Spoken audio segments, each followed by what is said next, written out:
Paano kung sabihin ko sa iyo na may isang lalaking edad 100 at 40 na nagkaanak ng 6 na lalaki at bawat isa'y naging ninuno ng isang bansa, ngunit halos walang nakakaalam ng kanilang kwento?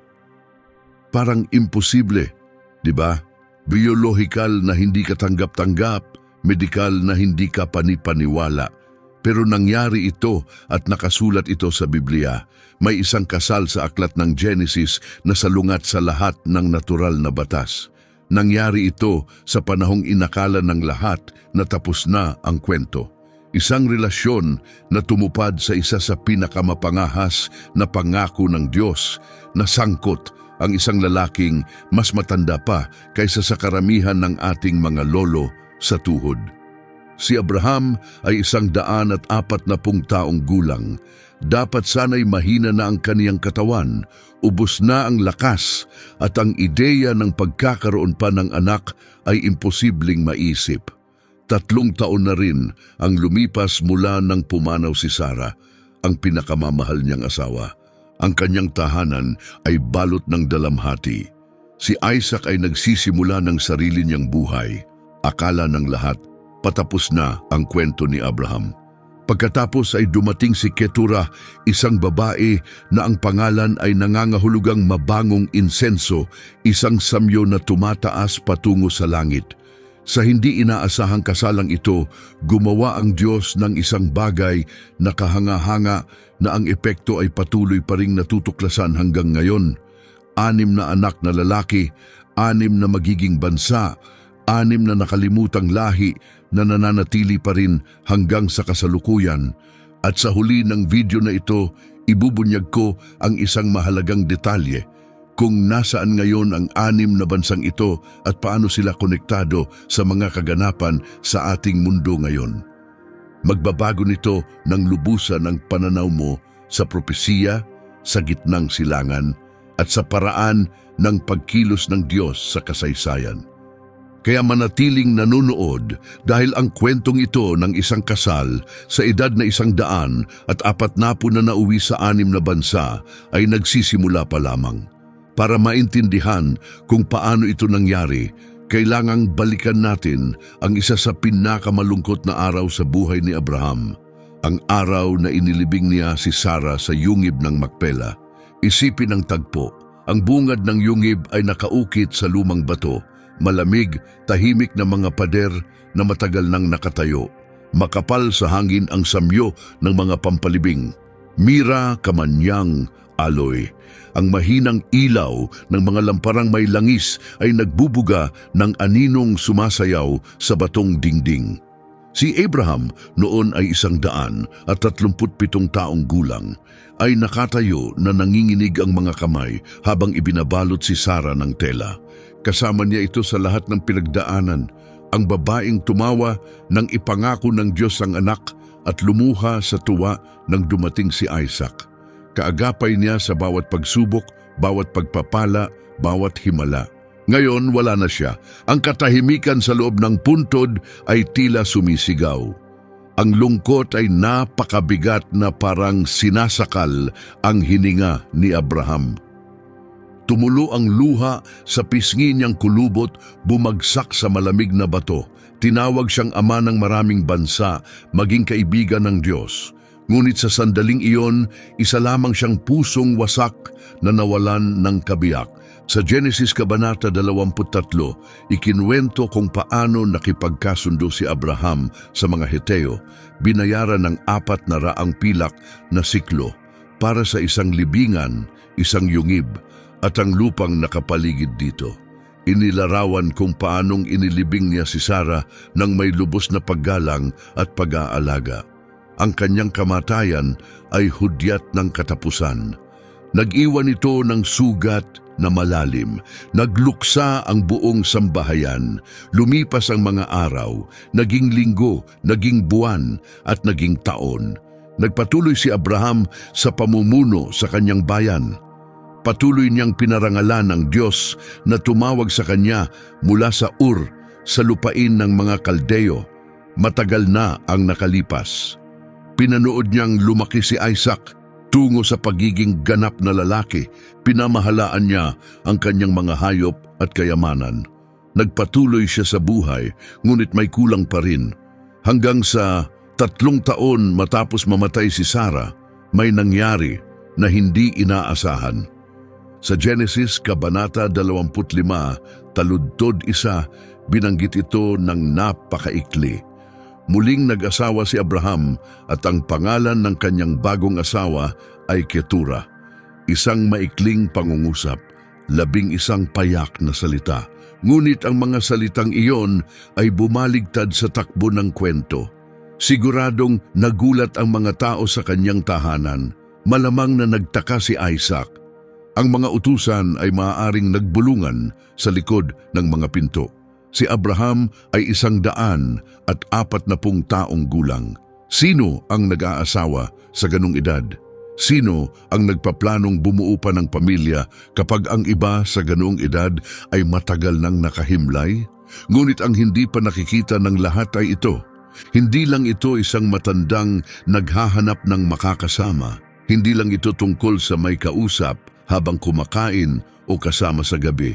Ito ay katuparan ng isang pangakong ibinigay. Halos 65 taon na ang nakararaan. Sinabi ng Diyos na si Abraham ay magiging ama ng maraming bansa, hindi lamang sa pamamagitan ni Isaac, hindi lamang kay Ismael, kundi marami pa. At si Ketura, isang babae na ang pangalan ay nangangahulugang insenso, ang magiging daan para lumago ang pangakong iyon. Ngunit sino nga ba si Ketura? Halos walang sinabi ang Biblia. Lumitaw siya sa Genesis 25 na walang pagpapakilala, gaya ng isang bagong tauhan na biglang lumitaw sa entablado. Walang tala ng angkan, lugar ng kapanganakan, o kwento kung paano sila nagkakilala ni Abraham o kung bakit siya pumayag na pakasalan ang isang matandang lalaki. Ang tanging ibinigay ay ang kanyang pangalan, Ketura, na sa Hebreo ay nangangahulugang halimuyak o insenso. At maaaring iyon ang pinakamahalagang detalye. Sa banal na kasulatan, hindi basta-basta ang insenso. May kahulugan itong espiritual. Tumataas ito sa langit bilang handog. Konektado ito sa pagsamba sa mga banal na lugar gaya ng tabernakulo, sa mga panalangin ng mananampalataya at sa mismong presensya ng Diyos. Si Ketura ay pinangalanan mula sa isang bagay na umaakyat patungo sa Diyos. Ang kanyang buhay, ang kanyang pagsasama kay Abraham, ang kanilang mga anak at ang mga sumunod ay magiging gaya ng insenso, isang mabangong handog na iniaalay sa langit, isang kaloob na nagdulot ng kagalakan sa Panginoon. May ilang iskolar na naniniwalang si Ketura ay mula sa lahi ni Ham, marahil mula sa mga Kananeo. Ang iba naman ay nagsasabing maaaring mula siya sa isang tribung nakilala ni Abraham sa kanyang paglalakbay sa silangan. Ngunit sa totoo lang, wala tayong tiyak na masasabi kung saan siya nanggaling. Tanging ang Diyos ang nakakaalam at sapat na yon. Ngayon, heto ang isang kaisipang maaaring manatili sa iyo. Paano kung ang pinakamahalagang bahagi ng iyong buhay ay yung akala mong hindi kailanman mangyayari? Paano kung tinatawagan ka ng Diyos na pumasok sa isang bagay na walang saysay sa paningin ng iba? Sasagot ka pa rin ba ng oo?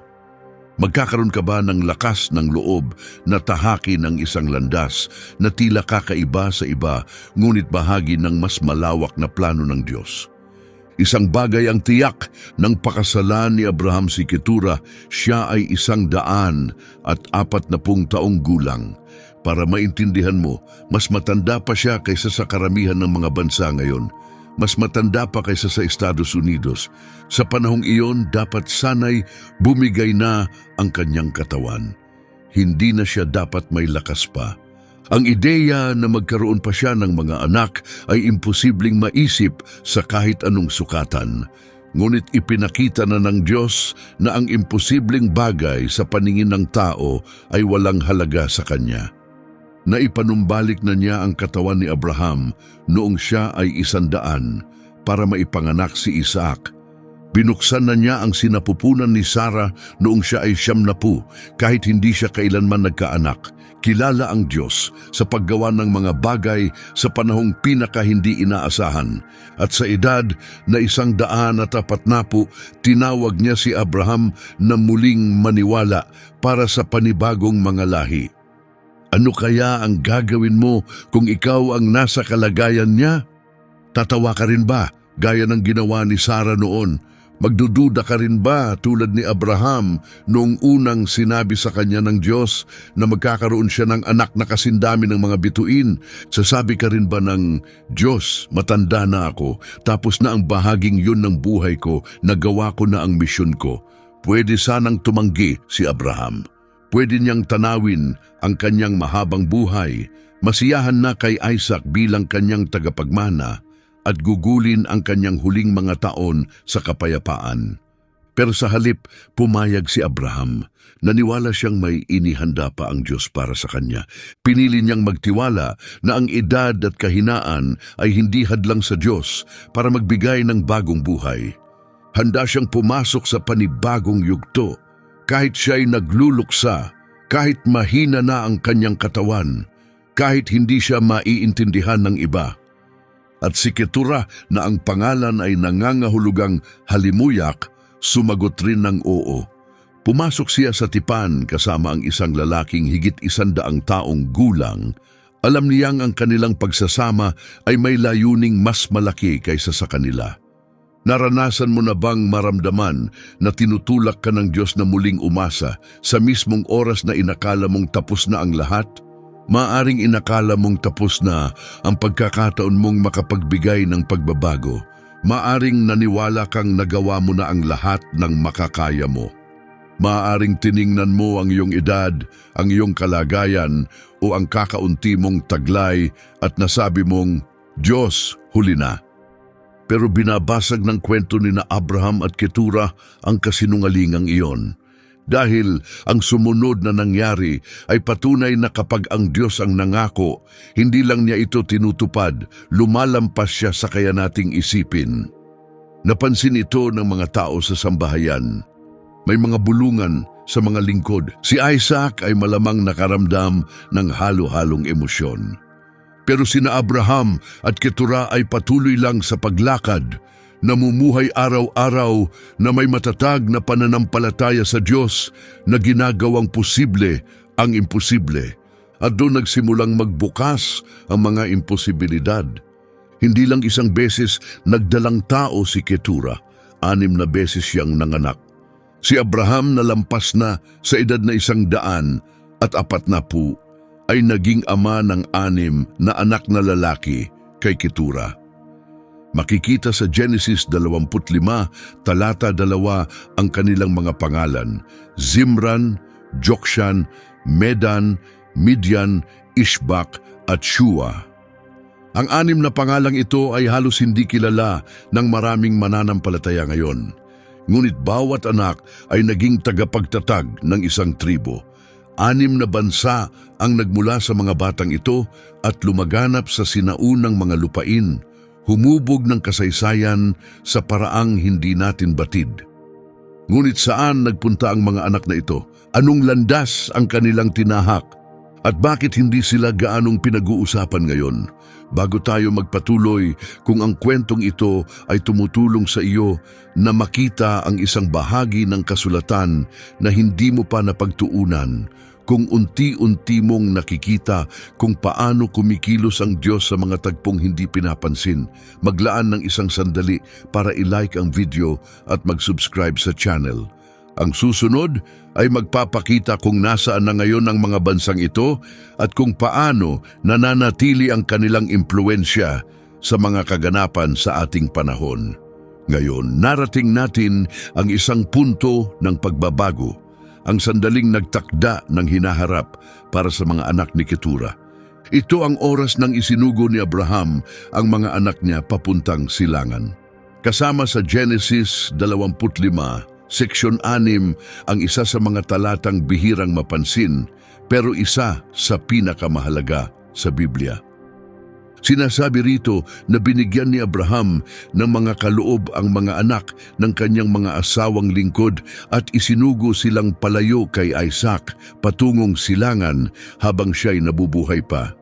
Ginamit ang salitang asawang lingkod dito kahit malinaw sa talatang 1 na si Ketura ay tinukoy bilang asawa ni Abraham. Naniniwala ang ilan na may kinalaman ito sa usapin ng mana. Si Isaac ang nanatiling tagapagmanang pinili.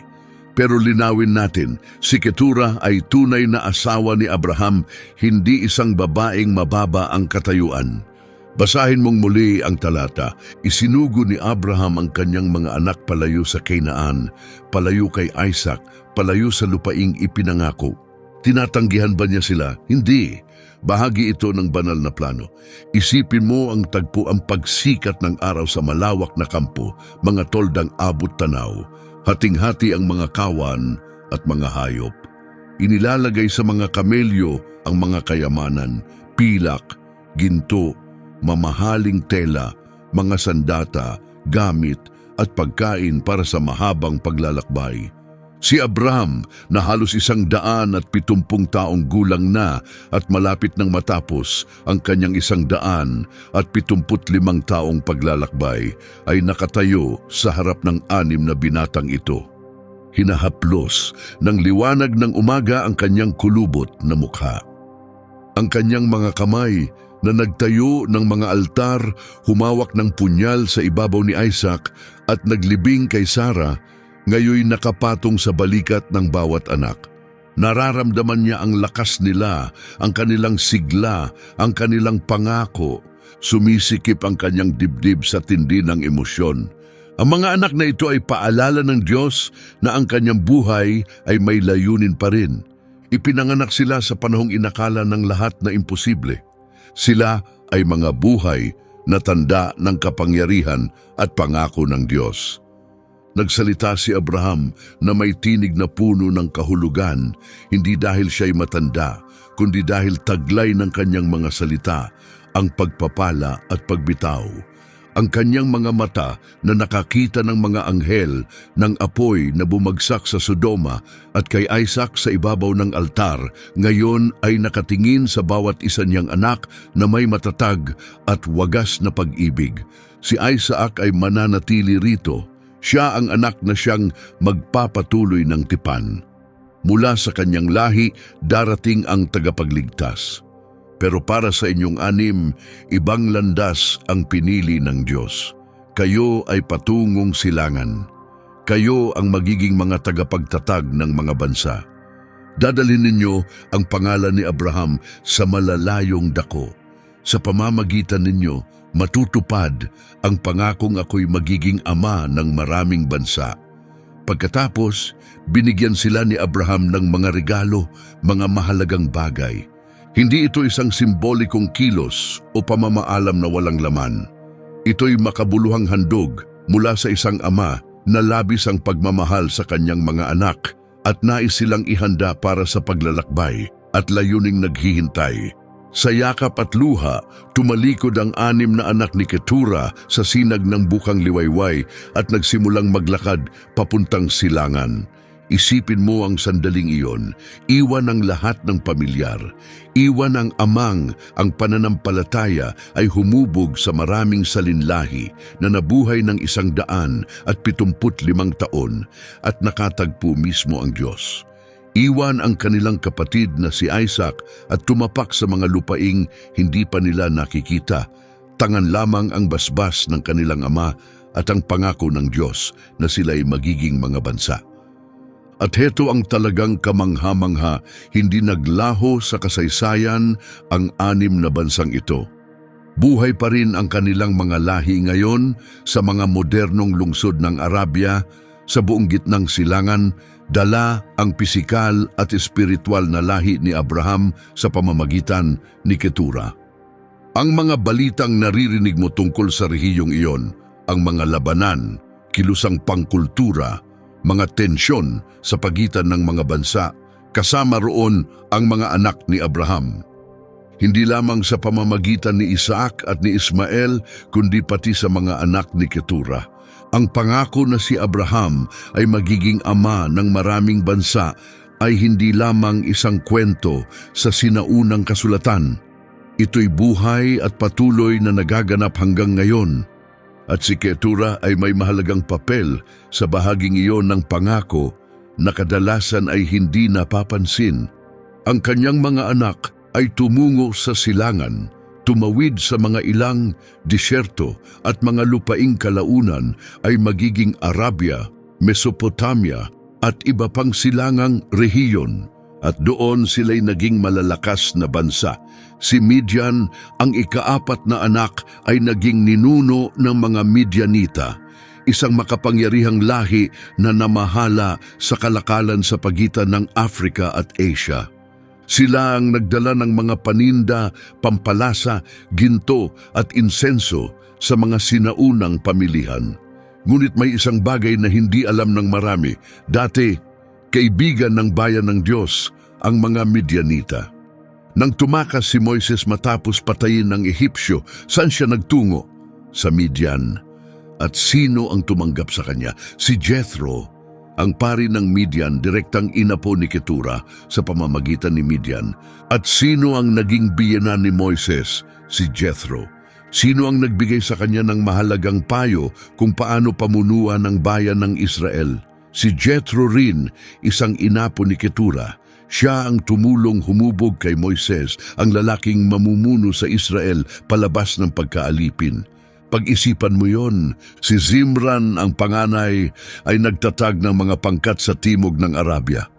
Ang kanyang mga anak ay naging unang mga pamayan ng Arabo, kilala sa kanilang malalim na kaalaman sa kalangitan at karunungan.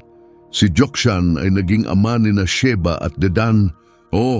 Siyang ang Sheba na kalaunay makikilala sa pamamagitan ng kanyang tanyag na reyna, ang babaeng naglakbay upang hamunin si Haring Solomon ng mahihirap na tanong. Ang reyna ng Sheba na dumating na may dalang kayamanang ginto, pampalasa at hiyas, ay pinaniniwalaan ng maraming iskolar na inapo ni Jokshan at kaya inapo rin ni Ketura. Sina Medan, Ishbak at Shua ay tumungo sa mga silangang teritoryo.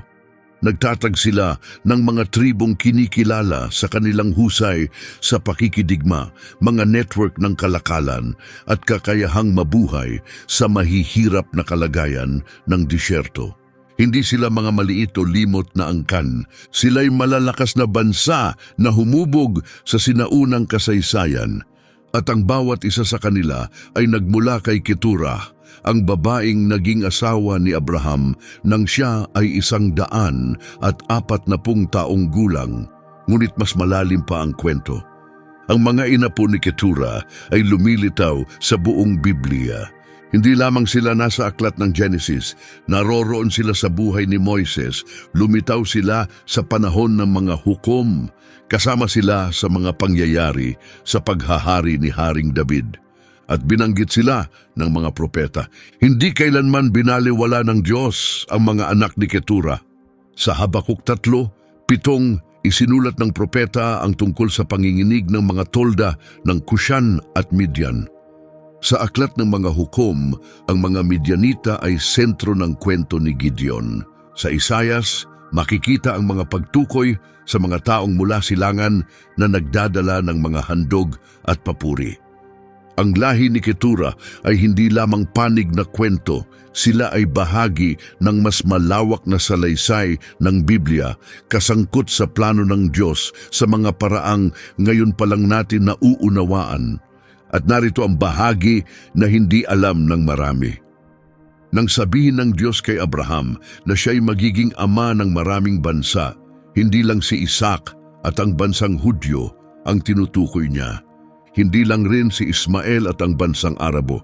Tinuro rin niya si Ketura, 6 na karagdagang bansa, 6 na panglahi ng tao, 6 pang sanga sa lumalawak na puno ng pamilya ni Abraham, lumalaganap sa buong mundo. Mas malaki ang pangako kaysa sa inakala ng sinuman. Si Ketura ay hindi lamang huling asawa ni Abraham. Siya ay kumakatawan sa isang bagay na malalim tungkol sa likas ng Diyos. Gaya ni Ketura na nagdala ng bagong buhay kay Abraham nang tila tapos na ang lahat ng pag-unlad sa kanyang buhay, ganun din ang Diyos, nagdadala siya ng hindi inaasahang bunga sa ating mga buhay. Hindi natatapos ang kanyang gawain sa panahong akala ng iba ay tapos na. Pagkamatay ni Sarah, inakala ng karamihan na tapos na ang paglalakbay ni Abraham. Akala nila'y lipas na ang kanyang panahon ng impluensya. Tiningnan nila ang kanyang edad, ang kanyang karanasan at hinusgahan na tapos na ang kanyang kwento. Pero ang Diyos ay hindi sumusunod sa lohika o takdang oras ng tao. Maari niyang tuparin ang kanyang pangako na gawing ama ng maraming bansa si Abraham sa pamamagitan lamang ni Sarah, ang asawa ng tipan, ina ni Isaac, babaeng kaakibat ng orihinal na pangako. Magiging makatuwiran sana iyon, pero sa halip, isinama niya si Ketura, isang babaeng halos hindi binanggit na ang pangalan ay halos walang nakakakilala at nabanggit lamang ng ilang salita sa aklat ng Genesis. Bakit? Dahil hindi batay sa pamantayan ng tao ang paraan ng Diyos sa pagtukoy ng kahalagahan. Hindi niya ibinabase ang kanyang pagpili sa kasikatan o pagkilala. Pinipili niya ang mga tao batay sa layuning dala nila. At ang papel ni Ketura ay upang ipakita na ang mga plano ng Diyos ay laging mas malaki kaysa sa ating inaakala. Maari na sana siyang tumigil kay Isaac at Ismael, 2 anak, 2 bansa, at sapat na sana iyon, pero hindi siya tumigil. Dinagdagan niya pa ng 6 na anak, 6 na bansa, dahil kapag sinabi ng Diyos na marami, ang ibig niyang sabihin ay higit pa sa kaya nating isipin. Tinitingnan natin ang edad at sinasabing, huli na, sinasabi ng Diyos, saka pa lang ako nagsisimula. Tinitingnan natin ang ating sitwasyon at iniisip, hindi ito mangyayari. Sinasabi ng Diyos, ipapakita ko sa iyo kung ano ang posible. Nakatuon tayo sa pagkawala, gaya ng pagpanaw ni Sarah at ang dalamhati ni Abraham, at iniisip nating tapos na ang kabanata. Pero sinasabi ng Diyos, binubuksan ko ang bagong kabanatang hindi mo inaasahan. Ganyang klasing Diyos ang ating nakikilala sa pamamagitan ni Hesu Kristo. Kapag pakiramdam mo'y wala ka ng dahilan para magpatuloy, inilalahad niya ang panibagong bahagi ng kanyang plano. Pinaaalalahanan tayo ng kwento ni Ketura na ang mga pangako ng Diyos ay laging mas dakila kaysa sa ating unang pagkakaunawa. Akala ni Abraham ay si Isaac lamang ang tinutukoy sa pangako at totoo yon. Pero hindi doon natapos. Inakala niyang bahagi si Ismael ng katuparan at totoo rin iyon, pero may karugtong pa. Mas malawak ang kabuuang larawan, laging mas maraming tao ang isinama sa plano, laging mas malayo ang inaabot kaysa sa kaya nating isipin, at ang parehong katotohanan ay totoo rin sa mga pangakong sinabi sa iyong buhay. Maaaring isa lang ang nakikita mong posibleng paraan para tuparin ng Diyos ang kanyang salita. Pero may napakarami pa siyang paraan na hindi mo pa naiisip. Kaya anong aral ang mapupulot natin sa kwento ni Ketura at Abraham? Una, hindi kailanman huli para kumilos ang Diyos.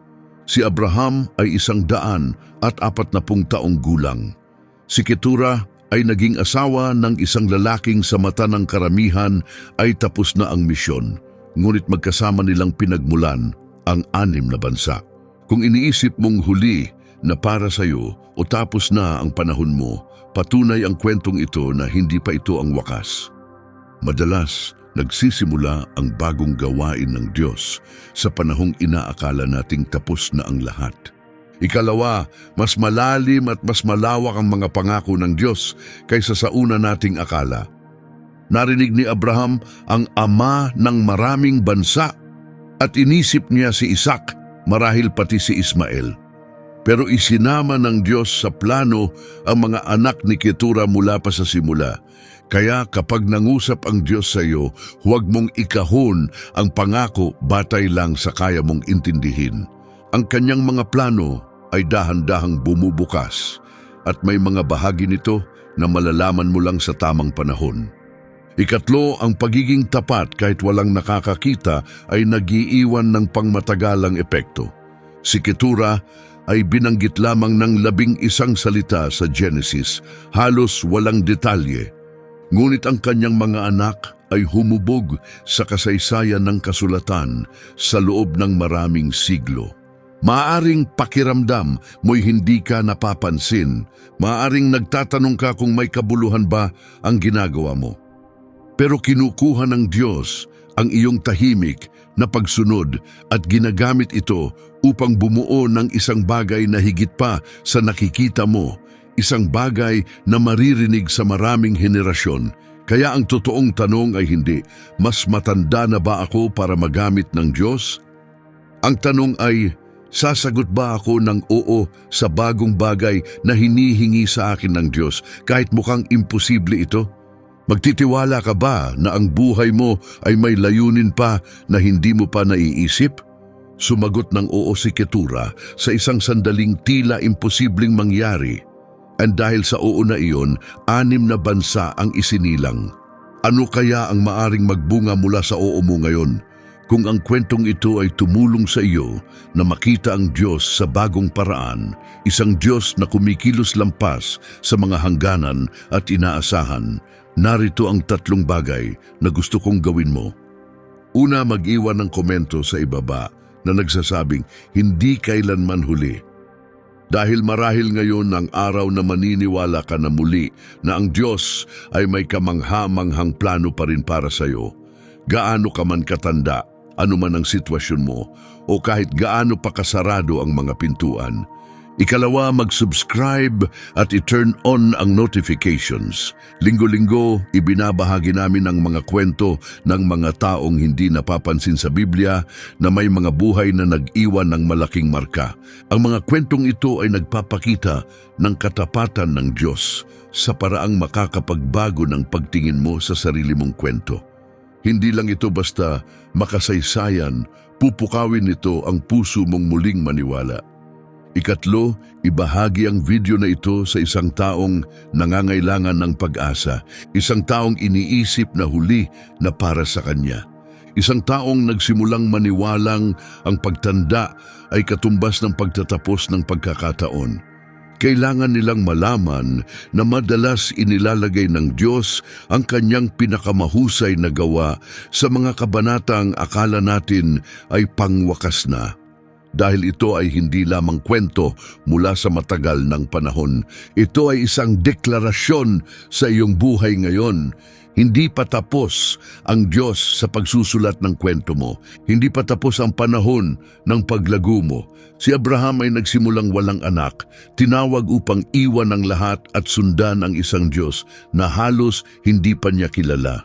Sa pamamagitan ni Sarah, naging ama siya ni Isaac, ang anak ng pangako, ang ninuno ng Mesyas. Sa pamamagitan ni Hagar, naging ama siya ni Ismael na naging dakilang pinuno at ama ng 12 prinsipe. At nang tila tapos na ang kanyang kwento, nagkaroon siya ng 6 pang anak sa pamamagitan ni Keturah, mga bansang humubog sa mundo at patuloy na lumilitaw sa kasaysayan ng Biblia. Narito ang dahilan ng kaibahan. Hindi tumigil si Abraham sa pagsagot ng oo. Kahit sa edad na 140, kahit matapos mawala si Sarah, kahit pa sinasabi ng lahat na tapos na ang kanyang panahon, nagpatuloy siyang maniwala, nagpatuloy siyang magtiwala, nagpatuloy siyang hayaan ng Diyos na gumawa ng imposible sa pamamagitan niya. Iyan ang kaibahan ng pagtatapos ng maayos at pagtigil ng masyadong maaga. Ang pagtigil ng maaga ay nagsasabing, sapat na ang nagawa ko. Ang hayaan ng iba ang tumapos ng kwento mo ay isang bagay. Pero ang pagtatapos ng maayos ay ang pagsasabing, Diyos, narito pa ako. Handa ako sa susunod kahit imposible ito sa tingin ko. Ilang libong taon na ang lumipas mula nang si Keturah ay maging asawa ni Abraham at manganak ng 6 na anak na naging 6 na bansa. Ngunit nagsasalita pa rin ang kanyang kwento hanggang ngayon. Ang mga plano ng Diyos para sa iyong buhay ay higit pa sa iniisip mo. Ang pag-abot sa isang partikular na edad ay hindi nangangahulugan ng pagtatapos ng iyong impluensya. Sa mismong sandaling ito, tinatanong ka ng Diyos ng parehong tanong na tinanong niya kay Abraham noong ito'y 140. Naniniwala ka pa rin ba na kaya kong gumawa ng bago? At nasa sayo ang sagot, maaaring ikay 40 at iniisip mong tapos na ang pinakamagandang panahon mo. Maaaring ikay 60 na nararamdaman mong huli na ang lahat. Maaaring ikay 80 at iniisip mong ang mga bagong simula ay para sa iba. Pero si Abraham ay 140 noong sinabi ng Diyos, hindi pa tayo tapos. Isaisip mo yon, 140 taong gulang at saka palang nagsisimula ng panibagong kabanata ang Diyos. Kaya ano ang dahilan mo sa pag-aatubili? Anong dahilan ang ginagamit mo? Ang iyong edad, ang iyong sitwasyon, ang iyong pagsisisi, ang mga pintuang tila sarado. Kung kaya ng Diyos na gumawa ng ganoong kamanghamanghang bagay kay Abraham sa edad na 140, tiyak na kaya niyang kumilos sa buhay mo ngayon, anumang yugto ng buhay mo. Maaari ka pa ring magsabi ng oo, maaari ka pa ring magsimula muli, maaari ka pa ring lumikha, maglunsad, mamuno, magtayo, at mag-alaga ng isang bagay na mag-iiwan ng pamanalampas sa haba ng iyong buhay. Huwag mong hayaan na matapos ang kwento mo ng masyadong maaga dahil lang sinabi ng mundo na tapos na ito. Patuloy pa ring sumusulat ang Diyos at pinapatunayan ng buhay ni Ketura na ang ilan sa pinakamakapangyarihang kabanata ay nagsisimula sa panahong hindi mo inaasahan. Hayaan mong ang kwento ni na Abraham at Ketura ang magpaalala sa iyo ngayon na hindi kailanman huli para gumawa ng kahangahangang bagay ang Diyos sa isang taong buong pusong nagpapasakop sa Kanya. Naway ito ang maging lakas na kailangan ng iyong puso. Naway maalala mong ang Diyos ay sumusulat ng kwento gamit ang mga taong handang magsabi ng oo, kahit anong edad, kahit gaano kabasag, kahit gaano kakakaunti ang inaasahan. Pagpalain ka ng Diyos ng masagana hanggang sa susunod na kwento.